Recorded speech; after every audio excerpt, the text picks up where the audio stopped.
Assalamualaikum warahmatullahi wabarakatuh.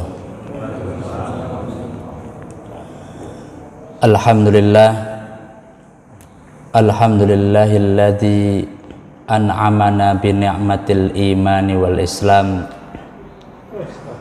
wa fataha lana abwabal ikrami wal ihsan.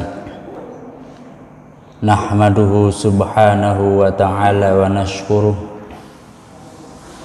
Wassalatu wassalamu ala ashrafil anbiya'i wal mursalin wa ala alihi wa ashabihi ajma'in, amma ba'du. Jamaah salat subuh Masjid At-Tanwir yang dirahmati oleh Allah, alhamdulillah pada hari kedua di bulan Ramadan ini kita masih diberi kenikmatan iman dan Islam sehingga kita mampu menjalankan ibadah salat subuh secara berjamaah. Salawat serta salam tetap terlimpahkan kepada junjungan Nabi besar Muhammad sallallahu alaihi wasallam, Nabi akhir zaman, Nabi yang diutus untuk kita tauladani bersama. Bapak Ibu yang dirahmati oleh Allah, setiap syariat yang diperintahkan oleh Allah kepada manusia itu memiliki nilai pendidikan yang ingin disampaikan kepada umat manusia, khususnya kepada umat Islam, bagi orang-orang yang berpikir. Semua perintah yang diperintahkan oleh Allah kepada manusia, jika kita telusuri lebih dalam, ada nilai-nilai tarbiyah, ada nilai-nilai pendidikan yang ingin disampaikan oleh Allah kepada kita semua. Salah satunya adalah ibadah puasa di bulan Ramadan. Saya mencatat ada 8 nilai tarbiyah atau pendidikan yang terselip di bulan Ramadan yang ingin disampaikan oleh Allah kepada kita semua. Tapi pada kesempatan kali ini saya hanya ingin menyampaikan 4-5 nilai-nilai tarbiyah yang ada dalam ibadah puasa di bulan Ramadan.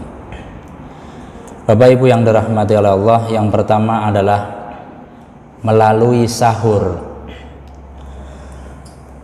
Ramadan melalui sahur, Allah ingin mendidik kita bahwa berbekal itu penting. Wa tazawwadu fa inna khairaz zadit taqwa wattaquni ya ulil albab.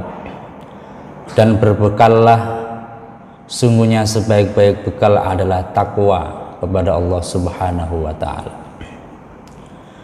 Karena perjalanan kita itu tidak pendek, maka bekal yang harus kita cari dan harus kita kumpulkan itu pun tidak sedikit. Ada sebuah ungkapan yang menarik, khudiz zada fa innas safara ba'id. Maka ambillah bekal secukupnya karena perjalanan kita itu sangat panjang. Wa aslihis safinata fa innal bahra amiq. Dan perbaikilah perahu kita karena sesungguhnya lautan itu sangat dalam. Apa maknanya? Persiapan i'dad itu sangat penting. Bukan hanya urusan akhirat, urusan dunia kita pun harus butuh persiapan, butuh perbekalan. Ketika mau mengajar kita butuh persiapan bagi seorang guru. Ketika mau berdagang kita juga harus butuh persiapan untuk menyiapkan lapak kita, butuh bekal untuk sesuatu yang dijual, dan seterusnya. Melalui sahur Allah ingin mendidik kita bahwa bekal itu penting. Yang kedua, melalui menahan diri dari makan dan minum, Allah ingin mendidik, mengajari pola makan kita. Ketika kita makan, makanan itu transit di lambung kita. Lambung akan memproses memberi cairan sehingga kemudian menjadi gizi. Gizi itu kemudian ditransfer ke usus halus menjadi sebuah energi yang bisa kita gunakan dalam kehidupan sehari-hari. Dalam waktu 6 jam makanan yang ada di lambung itu akan habis. Maka biasanya kalau kita sarapan di pagi hari jam 11 itu sudah mulai lapar. Itu artinya lambung kita butuh diisi kembali. Nah, ketika puasa, ketika jam 10, jam 11 lambung kita sudah kosong, tetapi tubuh kita tetap harus beraktivitas, tetap butuh energi. Maka tubuh kita mengambil bahan cadangan dari energi yang dibutuhkan oleh tubuh kita, yaitu lemak. Maka ketika tidak ada makanan yang masuk, tubuh kita membakar lemak sebagai bahan untuk menjadi energi, sehingga kita bisa beraktivitas lagi seperti semula. Jika aktivitas pembakaran lemak itu dilakukan secara rutin selama 1 bulan, maka tentu tubuh kita akan mengalami pola hidup yang sehat. Melalui menahan diri untuk tidak makan, Allah mendidik kita untuk berpola hidup sehat.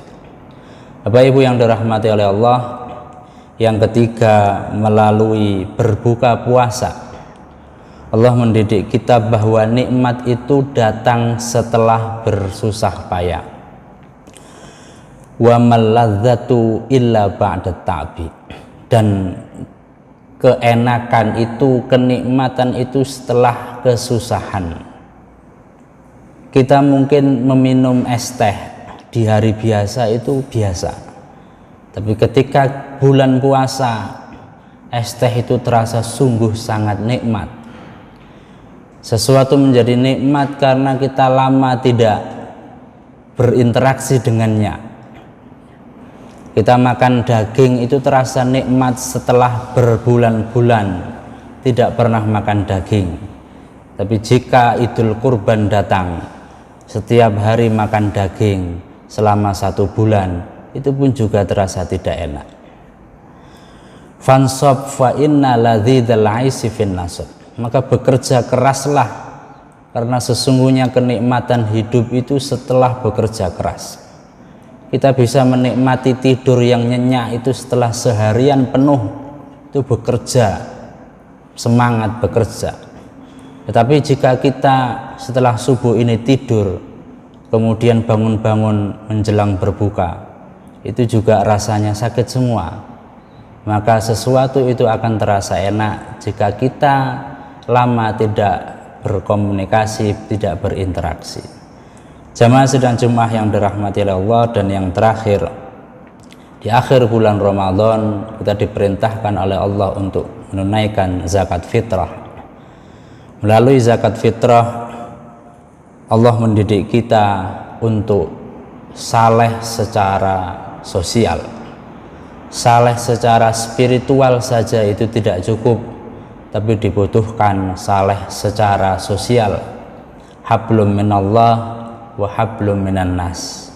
Jangan sampai di hari kemenangan tersebut ada 1-2 orang di antara kita yang makan saja susah, masih bingung mencari nasi, masih bingung untuk memenuhi kebutuhan perutnya. Maka kemenangan yang kita rayakan di hari Idul Fitri di akhir bulan Ramadan nanti harus dirasakan oleh semua lapisan masyarakat, baik ekonomi menengah ke bawah maupun ekonomi menengah ke atas. Maka dari itu, jamaah salat subuh yang dirahmati oleh Allah, tidak ada yang sia-sia dari segala macam penciptaan Allah, khususnya dari perintah Allah, segala macam syariat Allah yang disyariatkan kepada kita semua, baik itu sholat, zakat, haji, dan seterusnya, khususnya yaitu pada ibadah puasa di bulan Ramadan yang sedang kita jalankan ini. Semoga pada bulan Ramadan tahun ini kita bisa meningkatkan ibadah kita, meningkatkan kualitas ibadah kita, sehingga di akhir Ramadan kita mendapatkan sesuatu yang kita harapkan, kita impi-impikan, yakni ghufira lahu ma taqaddama min dhanbi, yakni maghfirah Allah, ampunan dari Allah Subhanahu wa taala. Mungkin itu yang bisa saya sampaikan, kurang lebihnya mohon maaf. Wabillahi taufik wal hidayah. Assalamualaikum warahmatullahi wabarakatuh.